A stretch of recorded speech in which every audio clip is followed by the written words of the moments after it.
Ya pemirsa, walaupun tersangka korupsi Don Rito sudah mengklaim jika 74 kg emas dan uang setengah triliun di rumah Febri adalah miliknya. Namun pengacara Febri Adriansyah tetap mendesak penyidik untuk menjelaskan siapa pemilik aset fantastis itu.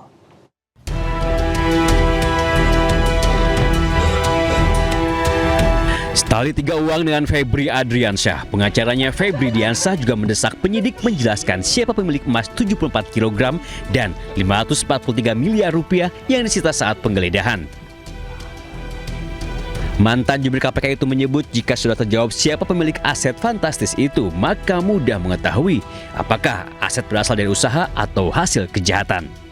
Yang secara hukum wajib untuk dibuktikan dan perlu dikelirkan adalah sebenarnya siapa pemilik benda-benda tersebut. Itu kan pertanyaan yang harus dibuktikan ya secara hukum. Pertanyaan pertamanya itu.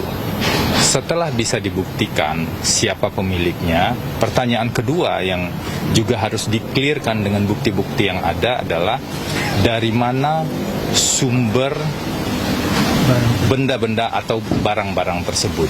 Apakah dari misalnya ya dari usaha yang sah atau sumber yang tidak sah. Itu kan bisa macam-macam ya. Sementara itu sebelumnya Don Rito melalui pengacaranya sudah jelas mengakui jika semua aset di rumah Febri adalah miliknya. Tahun 2024, Pak Idon meminta izin membangun berangkas. Fungsinya buat apa? Untuk menaruh barang-barang berharga. Karena di situ nanti banyak aktivitas operasional yayasan. Dalam penggeledahan yang dilakukan oleh Kortas Tipikor, polisi menggeledah 12 tempat. Di rumah Febri Adriansyah, polisi menyita 74 kg emas dan 500 miliar rupiah lebih. Berawal dari temuan aset fantastis itu, Febri Adriansyah dan Don Rito ditetapkan sebagai tersangka dugaan tindak pidana pencucian uang. Walaupun jelas ditemukan di rumah Febri Adriansyah, namun kepemilikan uang dan emas itu justru kini dipertanyakan. Lalu muncul teka-teki siapa sebenarnya pemilik aset fantastis itu. Tim Liputan iNews melaporkan. Jenguk ex-Jampitsus Febri Adriansyah di rutan KPK, kuasa hukum menegaskan Febri tidak mendapat perlakuan khusus sebagai tahanan.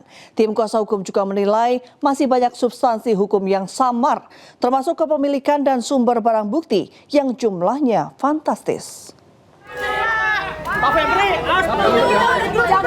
Hari keempat ex-Jampitsus Febri Adriansyah di rutan KPK mendapat kunjungan dari tim kuasa hukum Febri Diansah. Kuasa hukum menegaskan kliennya dalam kondisi baik dan tidak mendapat perlakuan istimewa di dalam rutan KPK. Ex-Jampitsus Febri Adriansyah juga meminta isu di publik clear, termasuk kepemilikan dan sumber barang bukti sitaan yang jumlahnya fantastis. Menurut Febri, masih banyak wilayah abu-abu atau samar secara hukum yang harus bisa dibuktikan oleh penyidik. Jadi poin utamanya adalah ada begitu banyak wilayah yang abu-abu, wilayah yang samar secara hukum saat ini yang belum clear. Tentu ini dari pandangan kami ya. Nah, wilayah yang samar-samar dan wilayah yang abu-abu inilah yang seharusnya bisa diklirkan dengan bukti-bukti yang ada. Itu kewenangan dari penyidik di Kejaksaan Agung. Kami menghormati kewenangan tim penyidik Kejaksaan Agung tersebut.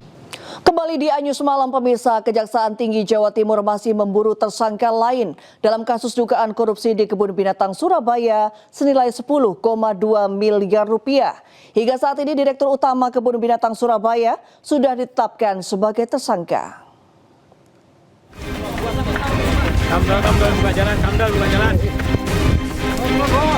Usai menetapkan mantan Direktur Utama Kebun Binatang Surabaya Khoirul Anwar sebagai tersangka dugaan korupsi dana operasional sebesar 10,2 miliar rupiah, penyidik Kejati Jawa Timur mulai memburu tersangka lain.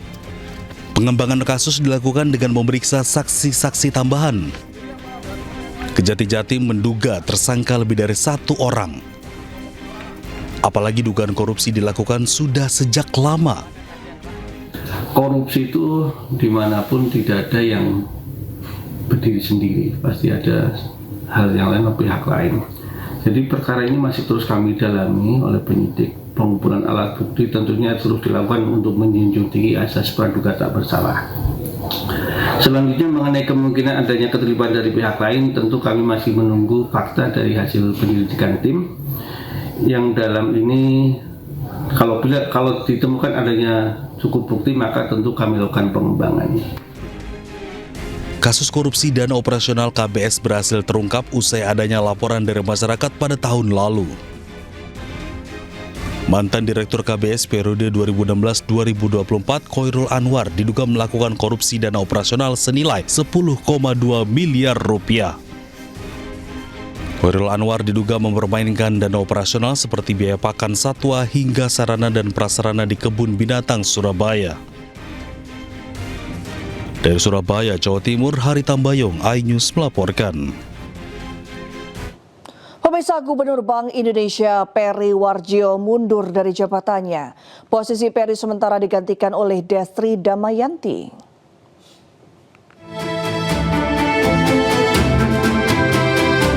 Dunia perbankan pagi ini dikejutkan oleh kabar dari Bank Indonesia. Gubernur Bank Indonesia Peri Warjio mundur dari jabatannya. Pengumuman mundurnya Peri disampaikan oleh Menteri Sekretaris Negara Prasetyo Hadi. Peri mundur karena alasan pribadi. Posisi Peri sementara digantikan oleh Deputi Gubernur Bank Indonesia Destri Damayanti. Hari ini akan kami tindak lanjuti berkenaan dengan surat pengunduran diri tersebut, karena sesuai mekanisme maka akan diterbitkanlah keputusan Presiden berkaitan dengan pemberhentian beliau secara hormat dari jabatan sebagai Gubernur Bank Indonesia. Untuk selanjutnya, sesuai dengan Undang-Undang Bank Indonesia, jabatan Gubernur Bank Indonesia akan secara otomatis dijabat oleh Deputi Gubernur Senior yang selanjutnya akan menjalankan seluruh tugas sebagai pejabat gubernur sementara. Peri menjabat sebagai Gubernur Bank Indonesia sejak tahun 2018. Selama 8 tahun menjabat, Peri mendorong standarisasi KRIS, peluncuran BI Fast hingga ekspansi pembayaran lintas negara. Tim Liputan iNews melaporkan. Sementara itu, pemirsa, usai pengumuman mundurnya Gubernur BI, pasar bereaksi. IHSG sempat dibuka melemah sebelum kembali menguat. Ya, indeks harga saham gabungan atau IHSG pagi ini dibuka melemah, yaitu di angka 6.185,799. Meski dibuka di zona merah, namun IHSG perlahan membaik dan terus merangkak naik di angka 6.214,64. Sementara nilai tukar rupiah bergerak melemah 0,05% menjadi Rp17.972 per dolar AS. Gubernur sementara Bank Indonesia Destri Damayanti yang menggantikan Peri Warjio berkomitmen menjaga stabilitas pasar dan rupiah. Dalam melaksanakan tugas dan wewenang tersebut, Bank Indonesia tetap mengutamakan tata kelola kelembagaan yang baik dan profesional dan akan terus bersinergi dan berkoordinasi dengan pemerintah dalam menjalankan tugas dan amanah kami masing-masing.